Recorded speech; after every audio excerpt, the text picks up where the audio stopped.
நண்பர்களுக்கு வணக்கம். நான் எட்டி சோழன். எட்டி டாக்ஸுக்கு உங்களை அன்புடன் வரவேற்கின்றேன்.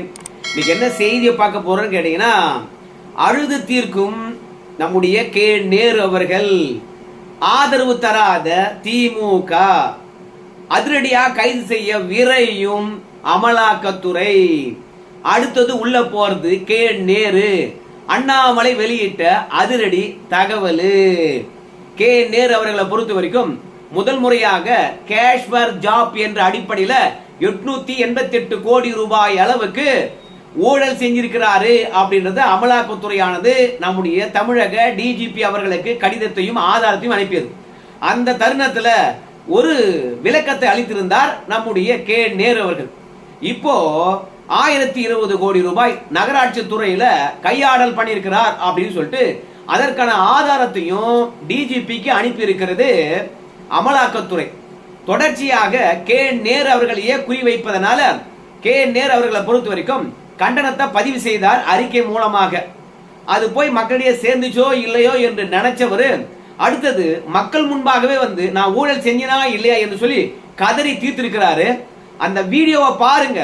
அந்த வீடியோவில் இருந்துதான் நம்ம கே நேருக்கு எந்த அளவுக்கு ஆபத்து நெருங்கி இருக்கிறது, அறிவாலயம் எப்படி இவரை கைவிட்டுடுச்சு அப்படின்னு எல்லா விஷயத்தையும் விரிவா நம்ம பார்க்க போறோங்க. முதல்ல வீடியோ பார்த்து வந்துருங்க. நான் எந்த தவறும் செய்யவில்லை. ஆனால் வேண்டுமென்றே ஒன்றிய அரசு நேருவை அடித்தால் இந்த பகுதியிலே திமுகவை அடிக்கலாம் என்ற நோக்கத்தோடு அந்த பணியை செய்து கொண்டிருக்கிறார்கள்.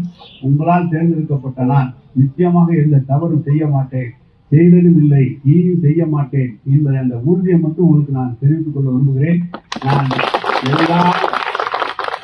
எல்லா விவரங்களையுமே நான் உங்களால் என்னால் சொல்ல முடியும். ஆனால் நீதிமன்றம் அவர் டீட்டெயில் என்கொயரி போட்டிருக்கிறதுனால எதையும் அந்த விசாரணைக்கு குண்டா கொண்டு வரக்கூடாது என்பதற்காக நான் சொல்லவில்லை. முதல்ல வீடியோவில் இருக்கின்ற விஷயத்தை நான் உங்களுக்கு சொல்லிடுறேன். ஏன்னா தமிழக மக்கள் கே நேரை பார்த்து ஒரே ஒரு கேள்விதான் கேட்கிறாங்க. அந்த கேள்விக்கு கே நேரு அவர்களால் மட்டும் கிடையாது, திமுக காரங்களாலே பதில் சொல்ல முடியாம விழிப்பிதுங்கி நிற்கிறாங்க.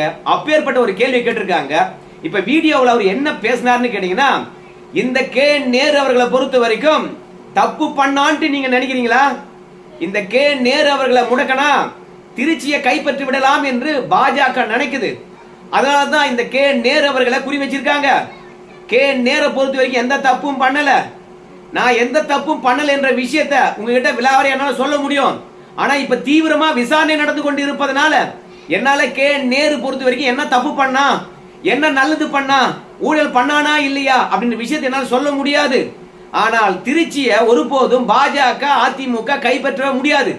ஏன்னா திருச்சியை பொறுத்த வரைக்கும் பெரியார் மண்ணு, கலைஞர் கோட்டை, இப்ப ஸ்டாலின் கோட்டை. அதனால திருச்சி என்பது நம்ம கையில் தான் எப்போதும் இருக்கும். நீங்க தான் தொடர்ந்து ஆதரவளிக்க வேண்டும். திருச்சியை பொறுத்த வரைக்கும் அதிமுக 4 முறை தான் வெற்றி பெற்றிருக்குது. மீதி எல்லா டைமும் நம்ம தான் வெற்றி பெற்றிருக்கிறோம். இந்த கே நேரு அவர்களை பொறுத்த வரைக்கும் இதே திருச்சியில 5 முறை நின்ன என்ன 3 முறை வந்து பாத்தீங்கன்னா வெற்றி பெற செய்திருக்கீங்க. மீதி நேரம் தான் தோத்துட்டேன். ஆனா சொற்ப வாக்குல தான் நான் தோத்து இருக்கிறேன். எப்பொழுதும் வந்து பாத்தீங்கன்னா திருச்சி நம்முடைய கோட்டை. அதனால பாஜக நினைச்சா கூட நம்மள ஒன்றும் பண்ண முடியாது. நீங்களா என்ன நினைக்கிறீங்க? நேருக்கு ஓட்டு போட்டு அனுப்பணும். இந்த நேரு பாத்தியாடா இவ்வளவு ஊழல் பண்ணிருக்கிறான், இவன் நல்லவன் கிடையாதுடா அப்படின்னு முடிவு பண்ணிடாதீங்க. இந்த நேரு என்னைக்கும் நல்லவன் தான். உங்களுடைய நம்பிக்கை வீண் போகாது. உங்களுக்கு எவ்வளோ நல்லது பண்ணியிருக்கிறேன் நானு. அதனால நேரு மீது சந்தேகப்படாதீங்க. நான் தப்பே பண்ணல, விசாரணை முடியட்டும், அப்ப பாருங்க நான் எந்த அளவுக்கு நல்லவன் தெரியும். அமலாக்கத்துறையை பொறுத்த வரைக்கும் என்ன முடக்க நினைக்கிறாங்க, அவதூறு பரப்புறாங்க, அசிங்கப்படுத்துறாங்க. ஆனா இந்த நேரு முடங்க மாட்டான். தொடர்ந்து எனக்கு நீங்க தான் ஆதரவளிக்கணும். நபாரு நேர தப்பா தேர்ந்தெடுத்துன்னு சொல்லிட்டு நீங்க நினைச்சிடாதீங்க அப்படின்னு சொல்லிவிட்டு நேரு எவ்வளவு கம்பீரமான ஆளு, அழுவுற மாதிரி பேசுறாரு. அவருடைய வாயிலிருந்து வார்த்தை வர்றதுக்கு ரொம்ப கடினமா இருக்கிறது. தழுதழு குரல்ல பேசுறாரு. விட்டா மக்கள் முன்பாக அழுதுறாரு போல இருக்குது. ஏன்னா அமலாக்கத்துறையை பொறுத்த வரைக்கும் அந்த அளவுக்கு நம்ம கே நேரு அவர்களுக்கு நெருக்கடியை தருகிறது. இந்த மாதிரி கட்சிக்காரனுக்கோ இந்த மாதிரி அமைச்சருக்கோ வந்து நெருக்கடி ஏற்படுகின்ற பொழுது அறிவாலயத்தில் இருக்கக்கூடிய அதிகார மட்டமானது திடீர்னு வீடியோ வெளியிடும், இல்ல கண்டன அறிக்கையை வந்து பாத்தீங்கன்னா வெளியிடுவாங்க. ஆனா கே நேரு விஷயத்துல தீவிரமா விசாரணை நடத்த சொல்லி இருக்கிறாங்க. இதுவே கே நேரு அவர்களுக்கு பக்கு பக்குன்னு. இதுவே நம்முடைய செந்தில் பாலாஜி இருக்கட்டும் இல்ல துரைமுருகனா இருக்கட்டும், அப்படி இல்லைங்க பொன்முடி அவர்களுடைய தீர்ப்பு வந்ததுங்க. அதுல அவருடைய பதவி பறிக்கப்பட்டது, அவங்க மனைவிக்கும் சிறை தண்டனை விதிக்கப்பட்டதுங்க, எம்எல்ஏ பதவியும் போயிடுச்சுங்க. அதே பொன்முடி அவர்களை பொறுத்த வரைக்கும் டெல்லி வரைக்கும் தூக்கி சென்று பொன்முடிக்கு பதவியை பெற்றுக் கொண்டு வந்தாங்க. ஆனா இந்த கே நேர அறிவாலயம் கைவிட்டு விட்டதாக கே நேரு அவர்களே நினைக்கிறார். அதனால நம்முடைய நிலைப்பாடு என்ன, நம்ம நல்லவனா கெட்டவனா என்று நம்ம ஓட்டு போட்டு மக்கள் முன்பாகவே சொல்லிடலாம் அப்படின்றதுக்காக மக்கள் முன்பாகவே வந்து கே நேரு அவர்கள் பேச ஆரம்பிச்சுட்டாரு. இப்ப மக்களை பொறுத்த வரைக்கும் கே நேரு கிட்ட கேட்கறது ஒன்னே ஒன்றுதான், ஏயா யோகிய சிகாமணி உங்க மீதுதான் அமலாக்கத்துறையானது 24 மணி நேரம் குற்றச்சாட்டு வைக்குது, அசிங்கப்படுத்துது, அவதூறு பரப்புது, உங்களை முடக்க நினைக்கிறாங்க. நீங்க நல்லவங்க வல்லவங்க, நீங்க என்ன பண்ணணும், அடுத்தது நேரடியா நீதிமன்றத்தை நாடி போனோம். பாருங்க அமலாக்கத்துறையை பொறுத்த வரைக்கும் தேர்தல் நேரத்தில் முடக்க பாக்குறாங்க. என் துறையில் எங்க ஊழல் நடந்திருக்குது, அவங்க வெளியிட்டு இருக்கக்கூடிய ஆதாரத்தை பாருங்க, வெறும் அவதூறா இருக்கிறது. அதனால இதோட அமலாக்கத்துறையை பொறுத்த வரைக்கும் என் மீது எந்த ஒரு அவதூறும் பரப்பக்கூடாது, என் மீது தவறான கருத்தை வைக்க கூடாது, உண்மைக்கு புறம்பா அவதூறு பேசக்கூடாது, நம்ம அமலாக்கத்துறைக்கு தடை விதிக்கணும் அப்படின்னு சொல்லிட்டு நீதிமன்றத்தை நாடலாமா இல்லையா நம்ம கே நேரு அவர்கள்? ஏன்னா அறிவாலயத்தை பொறுத்த வரைக்கும் கே நேருக்கு ஆதரவாக அறிக்கை விடல, செந்தில் பாலாஜிக்கு வீடியோ விட்ட மாதிரி கே நேருக்கு வந்து பாத்தீங்கன்னா ஆதரவா வீடியோ விடல நம்ம மு க ஸ்டாலின் ஐயா. சோ அறிவாலயத்தை பொறுத்த வரைக்கும் அமைதியா இருக்கிறாங்க. கே நேரு கூட வந்து அவங்க பையனை வந்து டெல்லிக்கு அனுப்பி நிர்மலா சீதாராமன் அவர்களை சந்திக்க வச்சாங்க. நிர்மலா சீதாராமன் அவர்களும் கை விட்டுட்டாங்க. இப்படி எல்லா பக்கமும் கைவிட்டு இருக்கிற இந்த தருணத்துல நம்ம கே நேரு அவர்கள் நீதிமன்றத்தை நாடி இருக்கலாமே. உத்தமன் வல்லவன் நல்லவனாச்சே, ஏன் கே நேரு அவர்கள் நீதிமன்றத்தை நாடல? 1க்கு 4 முறை வந்து அமலாக்கத்துறையானது கே நேருக்கு எதிராக இருக்கக்கூடிய ஆதாரங்களை வெளியிட்டு இருக்கின்றார்களாம். முதல்ல 888 கோடி, 1020 கோடி, 3வது வேலைக்கு எப்படி ஆளை தேர்வு பண்ணாங்க, தகுதியற்றவர்களை எப்படி வேலைக்கு ஆள் போட்டிருக்காங்க அப்படின்றது ஆதாரம். அதனை தொடர்ந்து யாரெல்லாம் வேலைக்கு போய் சேர்ந்தாங்களோ அவங்க கிட்ட எவ்வளவு லஞ்சம் வாங்கியிருக்காங்க அப்படின்னு சொல்லிட்டு தனித்தனியாக பார்ட்டா வாட்ஸ்அப் உரையாடல் வரைக்கும் எடுத்து ஆதாரமா கொடுத்துருக்கலாம். இப்படி ஒவ்வொரு நாளும் நம்முடைய கே நேருக்கு எதிராக ஆதாரங்கள் என்று சொல்லிட்டு அமலாக்கத்துறை அவதூறு பரப்புகின்ற போது நம்முடைய கே நேரு அவர்களை பொறுத்த வரைக்கும் கட்சி கைவிட்டுச்சு, மத்திய அரசாங்கமும் கைவிட்டுடுச்சு, யாரும் நம்மளமோ அவங்க எல்லாம் விரட்டடிக்கிறாங்க. ஆனா நீதிமன்றம் மட்டும்தானே கே நேருக்கு நம்பிக்கை தரக்கூடியது. தப்பு பண்ணலாம் நீதிமன்றத்துக்கு போயிருக்கலாம் இல்லையே. ஏன்னா திமுகவுக்கு நீதிமன்றம் போறது என்ன ரொம்ப கஷ்டமான வேலையா என்ன? இத்தனைக்கும் நீதியரசரை பொறுத்த வரைக்கும் நியாயமான தீர்ப்பு வழங்குவாரு, அந்த தீர்ப்பை எதிர்த்தே மேல்முறையீட்டுக்கு போவாங்க, அதை எதிர்த்து சுப்ரீம் கோர்ட் வரைக்கும் போவாங்க. அதனால திமுக நீதிமன்றத்துக்கு போறது என்ன கஷ்டமான வேலையா இல்ல போகாத ஆளுங்களா? நீதிமன்றம் என்பது பாத்தீங்கன்னா அவங்களுக்கு அல்வா சாப்பிட்ற மாதிரி ஆச்சு. எல்லா விஷயத்தையும் வந்து பாத்தீங்கன்னா நீதிமன்றத்தின் மூலமாக தானே திமுக சாதித்து கொண்டு வருது. அரசு ஊழியர்களா போராட்டம் நடத்துறாங்களா? ஏங்க வேலை கெடுதுங்க, மாணவர்கள் பாதிப்படைகிறாங்க, போக்குவரத்து வந்து தடைப்பட்டு நிக்குதுங்க, அத்தியாவசியங்க மருத்துவம், செவிலியர்கள் போராட்டம் பண்றாங்க, அதுக்கெல்லாம் வந்து பாத்தீங்கன்னா நீதிமன்றம் அனுமதி அளிக்க கூடாதுன்னு சொல்லிட்டு பொதுநல மனு என்று சொல்லிவிட்டு திமுக காரனே மனு போட்டு தொழிலாளர்கள் போராடுவதை ஒடுக்கக்கூடிய திமுக நீதிமன்றத்தின் மூலமாக திருப்பரங்குன்ற மலையின் மீது வந்து பாத்தீங்கன்னா தீபம் ஏத்தக்கூடாது என்று நீதிமன்றம் போன திமுக அதே மாதிரி டாஸ்மார்க்ல அமலாக்கத்துறை களம் இறங்கி 1000 கோடி ரூபாய் அளவுக்கு ஊழல் நடந்திருக்குது ஆதாரத்தை வெளியிட்டு அடுத்தடுத்த புள்ளிகள் வீட்டில் போய் சோதனை நடத்துகின்ற போது அந்த வீடுகளில் கிடைத்திருக்கின்ற ஆதாரத்தை கைப்பற்றி சென்று இருக்கின்ற அமலாக்கத்துறைக்கு ஆப்பு வைக்கும் விதமாக உயர் நீதிமன்றம் உச்ச நீதிமன்றம் என்று சொல்லிட்டு பல நீதிமன்றங்கள்ல வழக்கு தொடுத்திருக்குது திமுக. அதனால திமுக நீதிமன்றம் போறது என்ன புதுசா இல்ல போறதுக்கு தயங்கக்கூடிய கட்சியா? ஏன் நம்ம கே நேரு அவர்கள் மீது அவதூறு பரப்புறாங்கன்னா நீதிமன்றம் போயிருக்கலாமே, யோகி சிகாமணியா இருந்தா அப்படின்னு மக்கள் கேள்வி கேட்கிறாங்க. அதனால தொடர்ச்சியா அவர் பாருங்க கே நேரு அவர்களை முடக்கிட்டா திருச்சி மண்டலம் மொத்தமா முடங்கிடுமா. அதுல இன்னொரு கப்சா விடுறாரு. நம்ம கே நேரு அவர்களை பொறுத்த வரைக்கும் வட மாவட்டங்கள் அல்லது கொங்கு மாவட்டம் என்று சொல்லப்படுகின்ற சேலத்துக்கு பொறுப்பாளர் போட்டிருக்காங்க அந்த மாவட்டம் முழுவதும். சோ இப்ப கே நேரு முடக்கணும்னா திருச்சி மற்றும் சேலம் மண்டலம் ரெண்டுமே வந்து முடங்கி போயிடும். அதனால கே நேரு குறி வச்சுட்டாங்க அப்படின்னு கே நேரு அவர்களை உளறி கொற்றார். எதிர்க்கின்ற மக்களை பொறுத்த வரைக்கும் கே நேரு அவர்கள் பேசுறது உண்மையா இருந்தா ஆதரிச்சிருப்பாங்க. எப்படி ஆதரிப்பாங்க?